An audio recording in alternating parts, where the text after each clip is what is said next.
To the Middle East now, and Lebanon, where missile strikes in both directions across its southern border with Israel have been ongoing since October. The destruction, insecurity, and fear of an all-out war have pushed many to leave their homes in those areas. DW's Mohammed Shreta reports.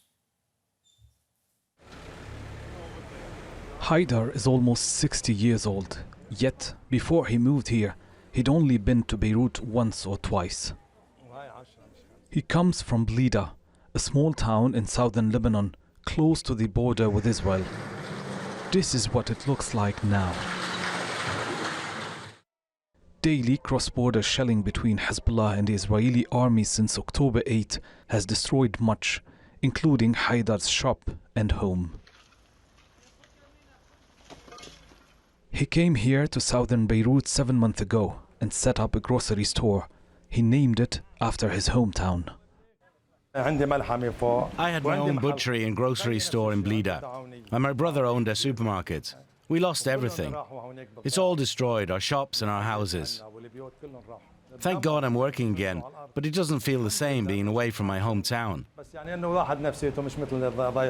I'm happy that I can still see and meet people from my town and the nearby border towns who come to my shop.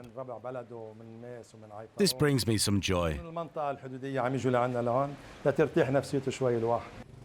Haidar's new Beirut neighborhood is home to many others who fled the southern towns. It's thought around 100,000 refugees have fled their homes near the border with Israel. Many here have become Haidar's loyal customers.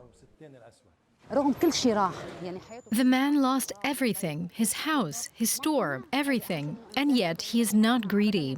What you get elsewhere for 50,000, you get it here for 20 or 25,000. He sympathizes with others who have been through troubled times. He feels for them and he tries to reimburse them. I come here every day to buy fruit and vegetables. It's always fresh. I like him because he's always smiling.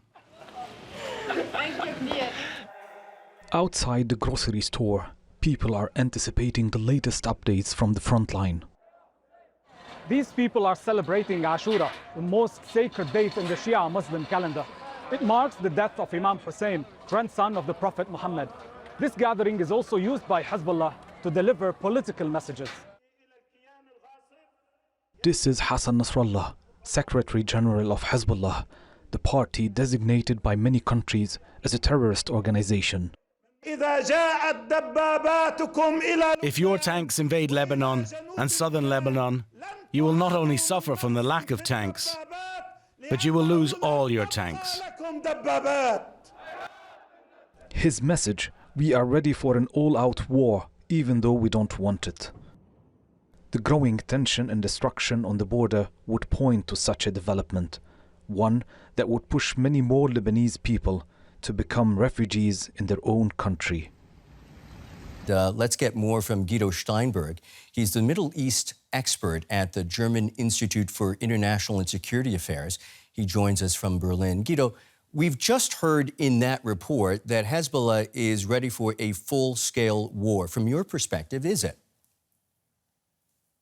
Well, I think that Hezbollah is trying to deter the Israelis because there has been a debate in Israel going on since the 8th of October when Hezbollah started attacking the Israeli north, whether Israel shouldn't start a preventive war.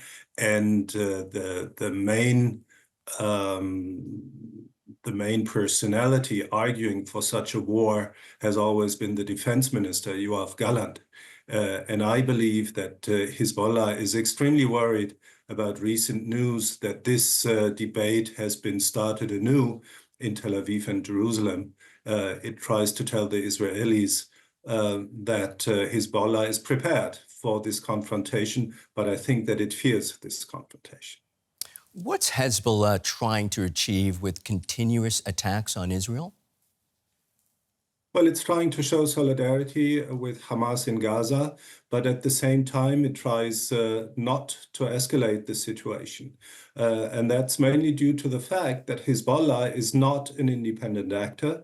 It depends heavily on Iran. It's, in fact, an Iranian proxy force, and Iran and Hezbollah don't want a big war right now, simply because Iran doesn't believe that it's ready for a war with Israel. I personally believe that this calculation might change someday when Iran is has acquired a nuclear capability. But for the time being, these two actors don't want a big war simply because they believe that they can't win it. Eyes around the world have been watching warily for months now. Is there any reason to believe Israel will, in fact, invade Lebanon? Oh, yes. There has been a debate even before the Gaza war, even before the events of the 7th of October 2023.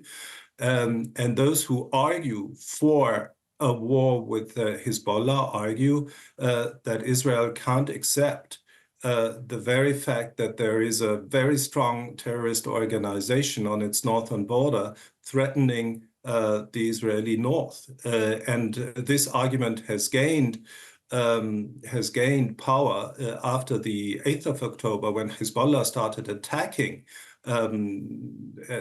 villages and attacking cities in the north, with the result that between 60 and 90,000 Israelis had to evacuate this area. And many argue that this is not a sustainable situation. If there is no diplomatic solution, if there is no Hezbollah withdrawal from the Israeli border, many Israeli pundits believe that such a war is inevitable. As you surely know, Israeli Prime Minister Benjamin Netanyahu is visiting the U.S., and on his agenda, among other things, is gathering support for fighting Hezbollah and other Iran-backed groups in the region. Is that something the U.S. supports? No, the current Biden administration has tried to restrain Israel, and it has tried to restrain Israel since October 2023, simply because the Biden administration fears that an escalation between Hezbollah and Israel might lead to an escalation between Iran and Israel, and a wider war in the region.